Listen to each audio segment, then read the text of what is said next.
kasih Tuhan, Kau Bapa kami yang baik, dan kami sangat mengasihi Engkau. Terima kasih Tuhan, terima kasih Yesus. Terima kasih Yesus.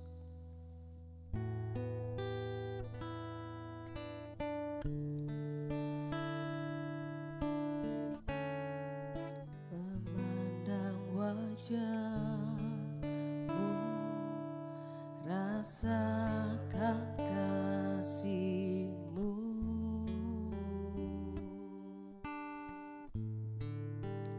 tinggal dekat-Mu setiap saat di dalam hidupku.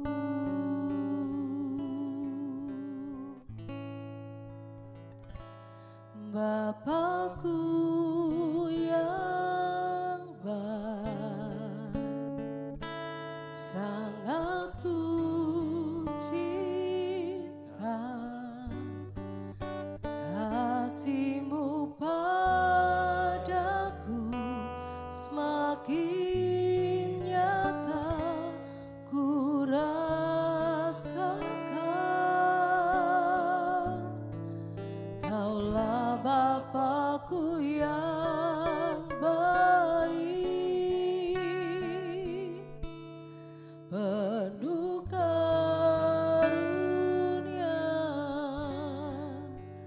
ku bersyukur selalu kepadamu Bapa.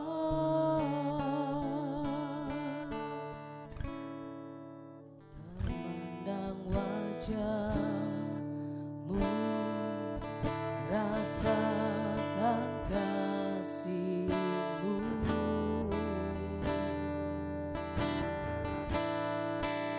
tinggal dekat-Mu setiap saat di dalam hidupku.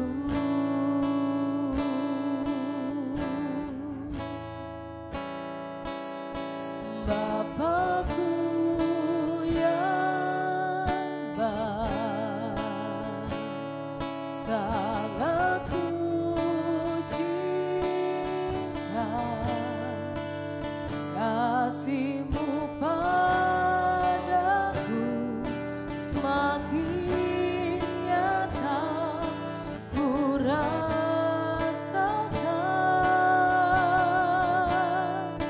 Kaulah Bapakku yang baik,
semakin nyata ku rasakan.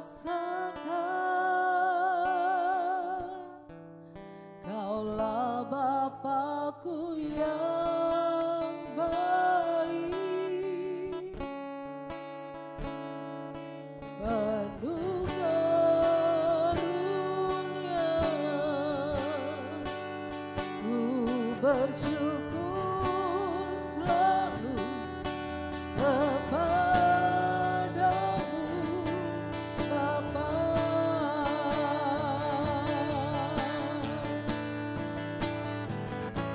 Bapa-Ku yang baik, sangat ku cinta. Kasih-Mu padaku semakin nyata ku rasakan. Kaulah Bapa-Ku yang baik, penuh karunia. Ku bersyukur selalu kepadamu Bapa.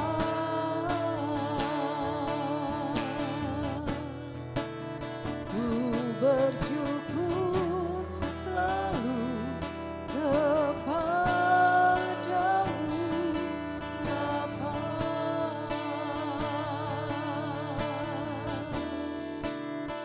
Ku bersyukur selalu kepadamu Bapa.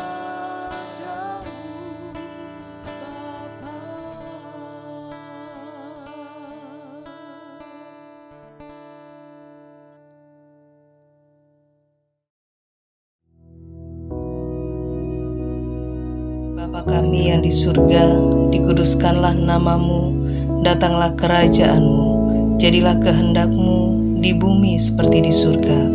Berikanlah kami pada hari ini makanan kami yang secukupnya, dan ampunilah kami akan kesalahan kami, seperti kami juga mengampuni orang yang bersalah kepada kami. Dan janganlah membawa kami ke dalam pencobaan, tetapi lepaskanlah kami daripada yang jahat. Karena Engkaulah yang empunya kerajaan dan kuasa dan kemuliaan sampai selama-lamanya. Amin.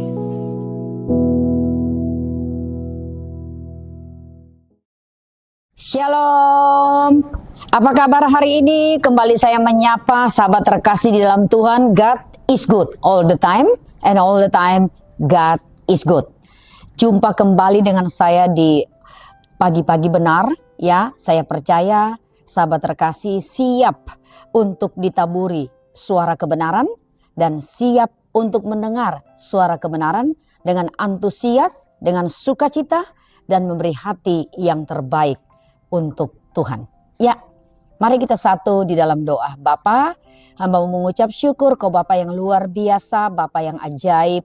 Di pagi-pagi benar Kau sudah bangunkan kami dengan sukacita, dengan sesuatu yang dahsyat, nafas kehidupan Kau berikan kembali atas kami, kesehatan Kau sertai, dan kami percaya Kau izinkan kami untuk memasuki hari yang baru bersama Roh-Mu yang kudus.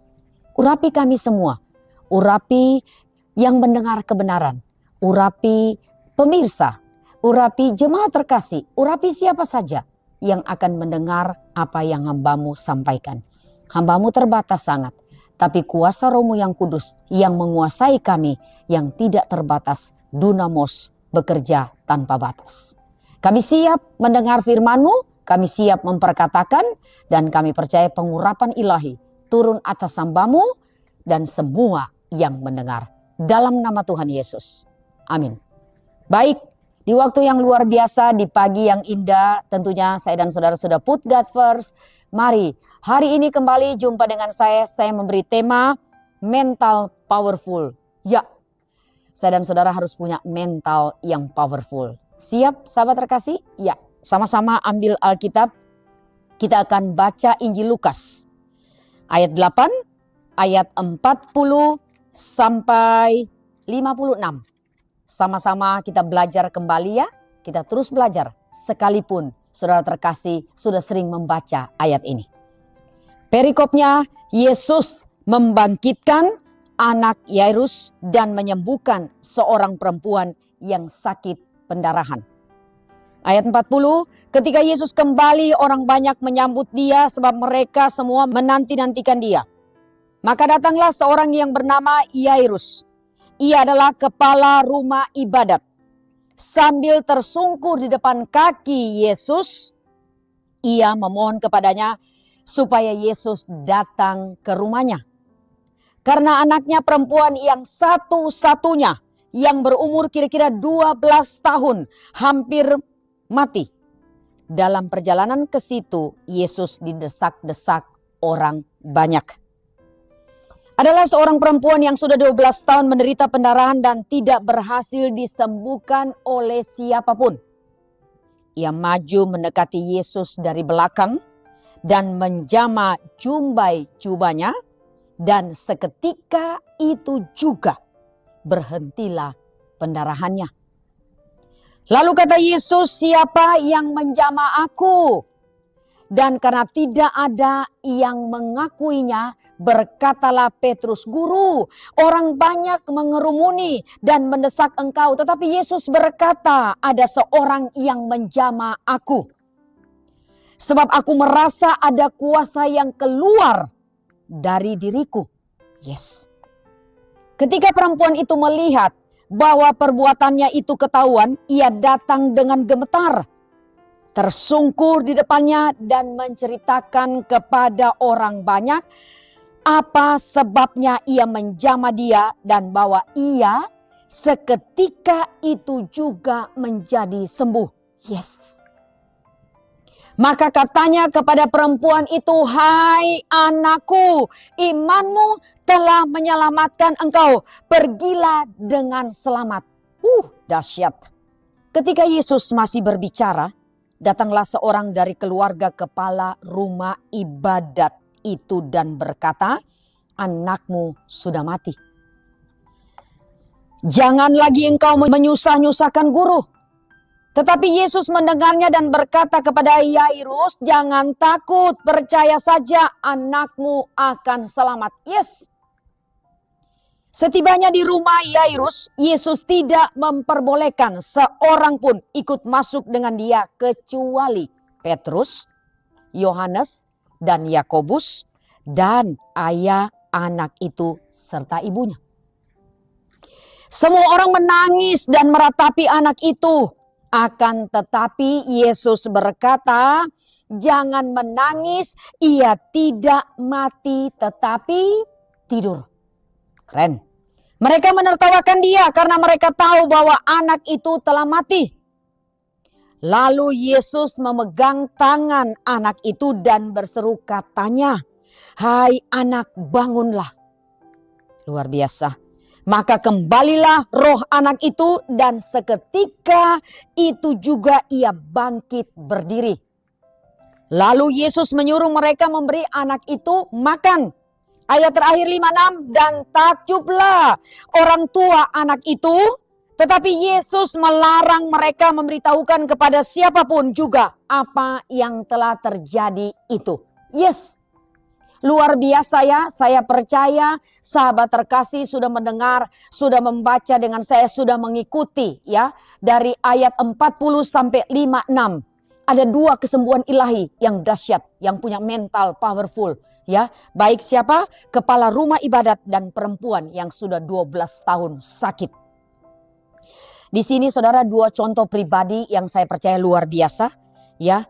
Kepala rumah ibadat apa yang dia kerjakan? Satu, dia menyambut Tuhan. Ya, dia sudah mendengar siapa Yesus Tuhan. Ya, dia tersungkur di kaki Yesus yang saya dan saudara sudah membaca tadi dan memohon kepadanya supaya Yesus datang ke rumahnya. Ya, artinya ketika Yesus bersama dengan murid-murid dan saat itu tentunya banyak kerumunan orang, dia datang, saudara, saya percaya desak-desaan di banyak kerumunan dan dia memohon, dia sujud kepada Yesus. Artinya dia menyambut Yesus yang dia tahu Yesus adalah Rabi, adalah Tuhan, Raja di atas segala raja yang pasti sanggup menyembuhkan anaknya. Wah, keren, saudara. Ya. Dan yang kedua, dia apa? Menanti-nantikan. Ya. Di situ ya anaknya dikatakan hampir mati. Dan ada berita juga tadi saya dan saudara sudah dengar anaknya sudah mati. Benar enggak? Ya, diberitahukan kepada Yairus. Kemudian ketika saat Yairus datang, loh, di kerumunan itu saudara ada apa? Ada perempuan yang sudah 12 tahun juga sakit. Tetapi poin ketiga dari Yairus apa? Yairus itu tersungkur dan memohon. Ada 4 poin utama saudara yang sahabat terkasih, pendengar terkasih ya, yang mendengar kebenaran hari ini. 1, kita belajar dari kepala rumah ibadat. Dia menyambut. 2, dia menanti-nantikan Tuhan. 3, dia tersungkur. Dan 4, dia memohon. Yes. Itu mental powerful, saya berani katakan. Ya, humbleness. Saya dan saudara nothing tanpa Yesus. Tanpa Jesus ya. Saya dan saudara tidak ada arti apa-apa tanpa Tuhan. Karena Tuhan sang pemilik kehidupan. Kalau dia katakan 1 patah kata saja, saya dan saudara sembuh. 1 patah kata saja, saya dan saudara diampuni. 1 patah kata saja, beban saya dan saudara diangkat. Keren Tuhan Yesus. Amin. Dan yang kedua, perempuan yang 12 tahun ya saudara sakit. Ya, ayat 43 dikatakan adalah seorang perempuan yang sudah 12 tahun menderita pendarahan dan tidak berhasil disembuhkan oleh siapapun. Saudara garis bawahi, Lukas menulis, saudara, Lukas ini saudara saat itu adalah dokter, adalah tabib. Dia menulis perempuan yang 12 tahun sakit pendarahan, tidak ada 1 orang pun, tidak ada siapapun yang sanggup menyembuhkan. Wow. Saya baca ini bergetar saudara, hati ini, jiwa ini bergetar. Ada 1 pribadi yang dahsyat yang saya dan saudara percaya. Ya saudara, saudara bersyukur kenal siapa Yesus. Saya dan saudara harus tahu, harus kenal, harus jumpa secara pribadi. Harus mengalami bahwa Yesus itu ada. Bahwa Tuhan Yesus itu hidup. Bahwa Tuhan Yesus sanggup menyembuhkan yang tidak mungkin bagi saya dan saudara, mungkin bagi Tuhan. Firman Tuhan mengatakan tidak ada seorang pun, tidak ada siapapun. Berarti tidak ada tabib siapapun yang sanggup menyembuhkan beliau, perempuan ini. Wah, luar biasa. Lalu apa yang dikerjakan oleh perempuan ini, sahabat terkasih? Ia maju mendekati Yesus dari belakang loh. Banyak kerumunan orang berdesak-desaan. Dia tahu dia pendarahan. Dia malu mungkin dengan keadaannya. Karena sudah lebih dari 10 tahun, 12 tahun dia menderita. Tetapi saya bersyukur 12 tahun dia tidak dipanggil Tuhan. Baru saya mengerti. Tuhan menyatakan bahwa Tuhan itu penuh kuasa. Tidak peduli atau tidak masalah. Saudara sakit berapa tahun. Tapi ketika Tuhan berikan saya dan saudara panjang umur. Maka kuasa Tuhan akan nyatakan dia sanggup menyembuhkan penyakitmu. Sekalipun kanker stadium 4. Hebat Tuhan kita saudara terkasih. Ya. Dikatakan apa? Ia menjamah jubahnya dan seketika itu juga. Saya ulang buat Bapak dan Ibu terkasih.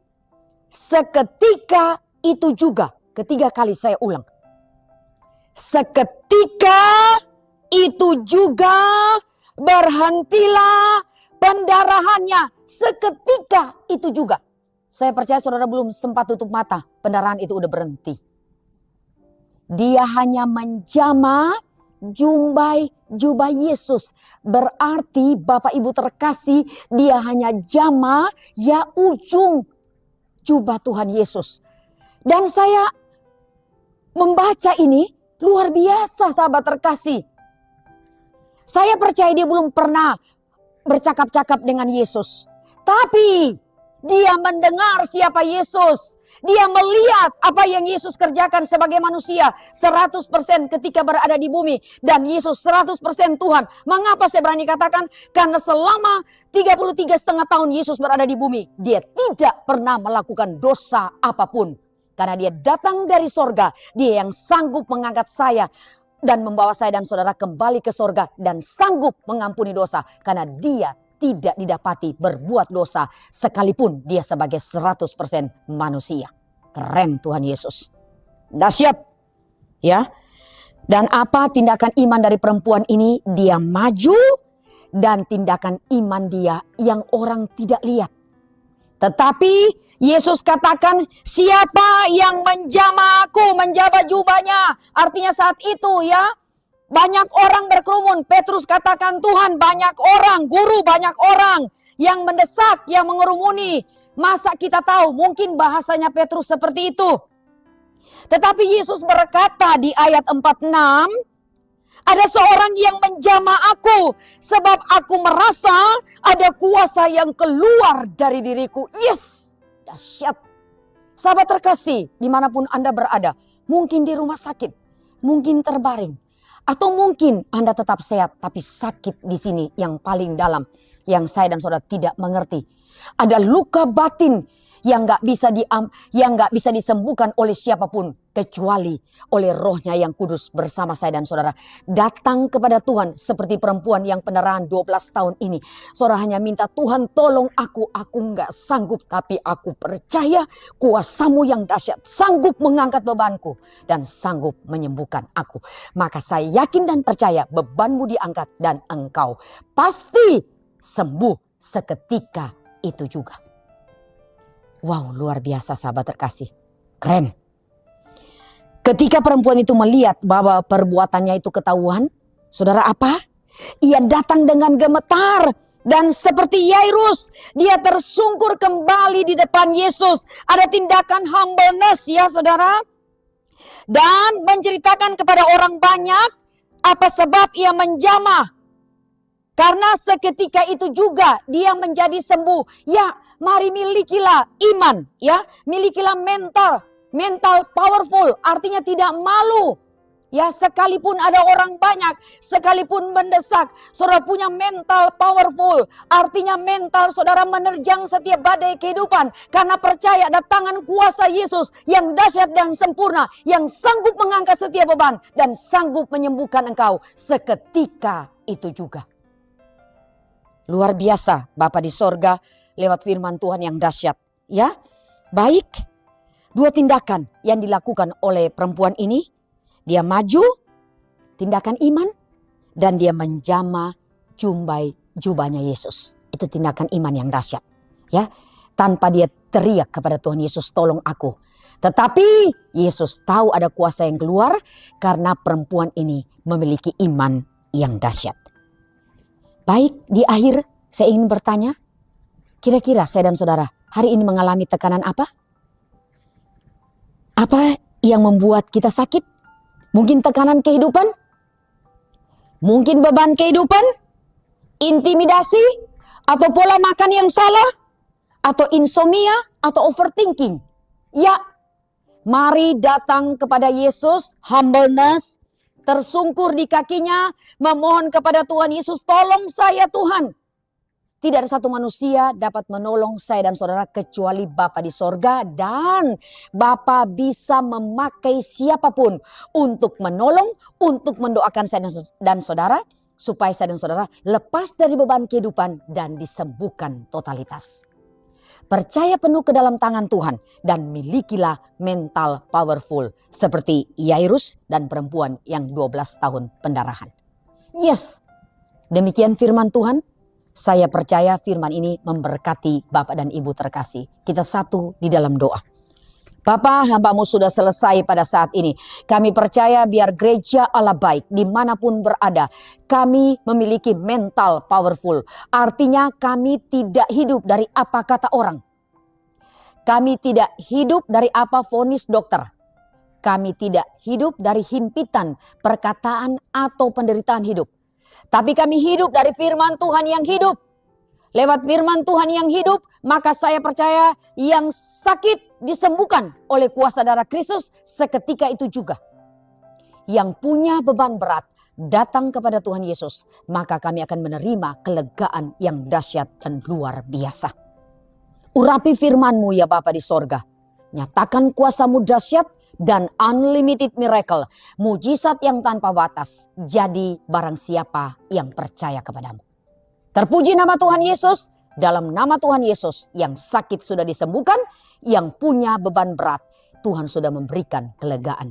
Di dalam nama Tuhan Yesus, hamba-Mu sudah berdoa dan letakkan iman kami. Haleluya. Amin.